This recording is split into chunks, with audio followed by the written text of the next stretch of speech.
কোন সময় সহবাস করলে গর্ভধারণ সম্ভব, অর্থাৎ সহবাস কোন সময় করলে সন্তান ধারণ সহজ হয়ে থাকে। প্রত্যেক দম্পতি, নারী পুরুষ প্রত্যেকের ক্ষেত্রে, স্বামী স্ত্রী উভয়ের ক্ষেত্রে কিন্তু সন্তান ধারণ একটা আশীর্বাদ স্বরূপ। বিশেষ করে নবদম্পতি থেকে শুরু করে সকল দম্পতির জন্যই কিন্তু সন্তান একটি আশীর্বাদ। অর্থাৎ গর্ভধারণের ক্ষেত্রে বা সন্তান ধারণের ক্ষেত্রে প্রত্যেকটা বিষয় কিন্তু নির্ভর করছে নারী পুরুষ বা স্বামী স্ত্রীর স্বাস্থ্যগত দিকের উপর। স্বাস্থ্যগত দিক বলতে আমরা বুঝাচ্ছি শারীরিক এবং মানসিক যে অবস্থা সেটি। আমরা যখন চিন্তা করছি মানসিক অবস্থা দেখে, তখন অবশ্যই চিন্তা করব যে একজন নারী পুরুষ বা বিবাহিত দম্পতি যখন সন্তান গ্রহণ করতে চাচ্ছে, তখন তারা মানসিকভাবে তৈরি কিনা বা প্রস্তুত কিনা, এটা কিন্তু অত্যন্ত জরুরি বা গুরুত্বপূর্ণ বিষয়। অর্থাৎ তিনি আসলে সন্তান গ্রহণ করতে চাচ্ছেন কিনা তার উপর কিন্তু নির্ভর করছে তার মানসিক যে অবস্থা, এবং সেটার কিন্তু একটা প্রভাব তার শরীরে শারীরিক অবস্থা অর্থাৎ স্বাস্থ্যগত অবস্থার উপর কিন্তু একটা প্রভাব পড়ছে। অর্থাৎ অবশ্যই সন্তান গ্রহণের সময় বা সন্তান গ্রহণের আগে তাকে মানসিকভাবে প্রস্তুত হতে হবে।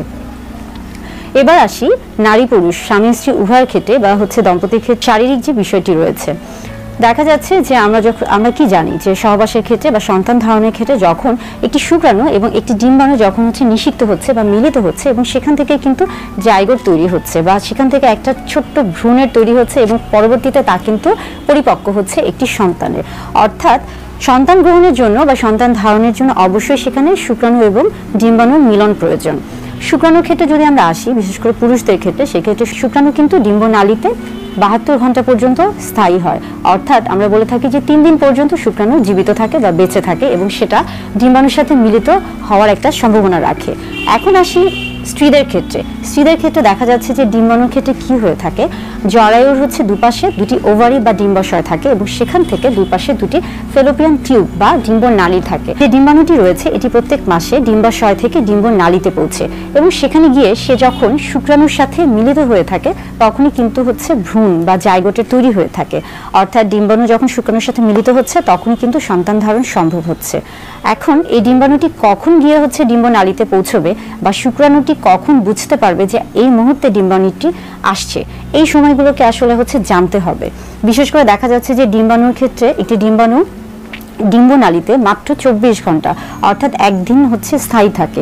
অর্থাৎ সেই একদিনের মধ্যেই কিন্তু ডিম্বাণুর সাথে শুক্রাণু মিলিত হতে হবে।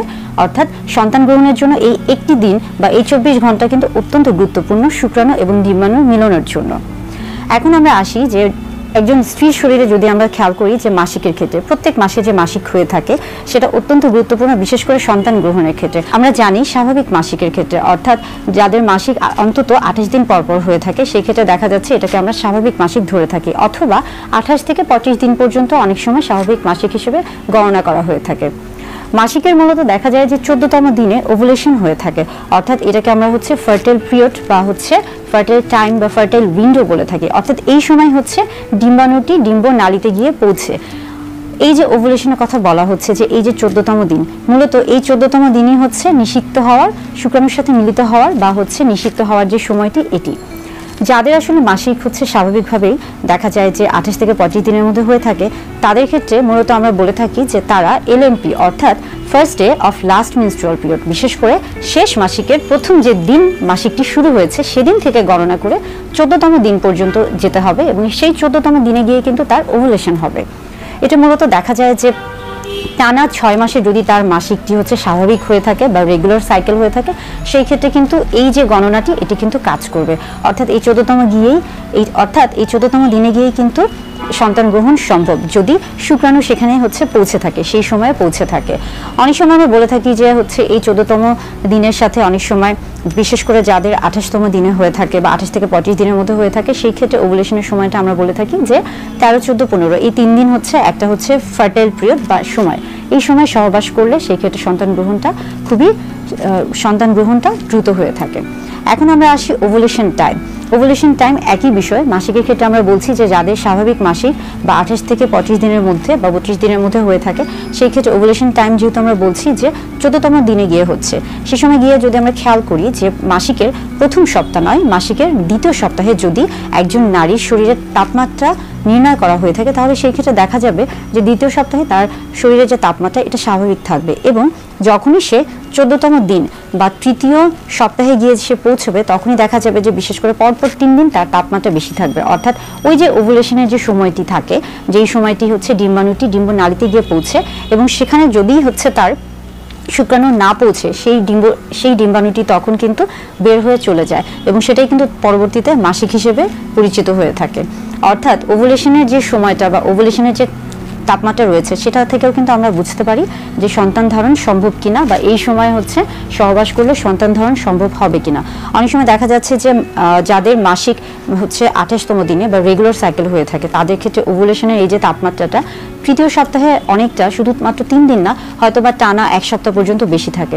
তবে 1 সপ্তাহ পর্যন্ত বেশি থাকলেও ওভুলেশনের যে সময়টা এটা কিন্তু শুধুমাত্র 3 দিনই। অর্থাৎ বারবার বলছি যে যেহেতু সেখানে ডিম্বাণুটি 24 ঘন্টা পর্যন্ত থাকে এবং শুক্রাণুটি 72 ঘন্টা পর্যন্ত থাকে, অর্থাৎ এই 72 ঘন্টা বা 3 দিনই কিন্তু হচ্ছে তার নিষিক্ত হওয়ার সময়। কিন্তু সবসময় খেয়াল রাখতে হবে যে 24 ঘন্টা অত্যন্ত গুরুত্বপূর্ণ, কেননা ডিম্বাণু কিন্তু শুধুমাত্র 24 ঘন্টা বা 1 দিন পর্যন্ত সেখানে নিষিক্ত হতে পারে। এখন আমরা আসি যে বাজারে বিভিন্ন ধরনের ওভুলেশন কিট পাওয়া যায় বা ওভুলেটরি কিট পাওয়া যায়। যেমন দেখা যাচ্ছে যে প্রেগন্যান্সি পরীক্ষার ক্ষেত্রেও কিন্তু বাজারে বিভিন্ন ধরনের প্রেগন্যান্সি কিট পাওয়া যায়, সেরকম ওভুলেটরি কিট আছে। তবে এগুলো বাজারে যেহেতু এগুলো হচ্ছে মূল্যটা কিছু বেশি, তাই এগুলো এতটা পরিচিত বা সহজলভ্য নয়। এখন আমরা আসি যে ইদানিং যেহেতু আমরা অনেকেই ডিজিটাল মিডিয়ার উপর অনেক বেশি নির্ভরশীল, বর্তমানে কিন্তু বিভিন্ন ধরনের ডিজিটাল মিডিয়াতে বা হচ্ছে বিভিন্ন ধরনের অ্যাপস রয়েছে। অর্থাৎ আপনি যদি হচ্ছে যে কোনো ডিভাইস বা ডিজিটাল মিডিয়াতে আপনার হচ্ছে LMP, first day of last menstrual পিরিয়ডের সেই তারিখটি যদি হচ্ছে মনে রাখার চেষ্টা করেন, সেক্ষেত্রে দেখা যাচ্ছে তারা কিন্তু অটোমেটিক নিজে থেকে কিন্তু আপনার যে ওভুলেশনের সময়টা সেটাকে তারা হচ্ছে নির্ণয় করে। অর্থাৎ আপনাকে কিন্তু তারা আগে থেকে জানিয়ে দিচ্ছে যে কোন সময় আপনার ওভুলেশন হতে পারে। এই প্রত্যেকটা বিষয় কিন্তু সহবাসের ক্ষেত্রে বা সহবাসের ক্ষেত্রে সন্তান গ্রহণের ক্ষেত্রে অত্যন্ত গুরুত্বপূর্ণ বিষয় হচ্ছে স্রাব। আমরা হচ্ছে স্রাবের আকার আকৃতি বা হচ্ছে বর্ণ দেখে অনেক সময় বুঝতে পারি। বিশেষ করে দেখা যাচ্ছে যে যখন স্রাবটি অত্যন্ত পিচ্ছিল আকার হয়ে থাকে, গাঢ় হয়ে থাকে, ঘন হয়ে থাকে, তখন কিন্তু হচ্ছে ওভুলেশনের সময়। অর্থাৎ সেই সময় যদি হচ্ছে সহবাস করা হয়ে থাকে সেই ক্ষেত্রেও কিন্তু খুব সহজেই সন্তান ধারণ সম্ভব।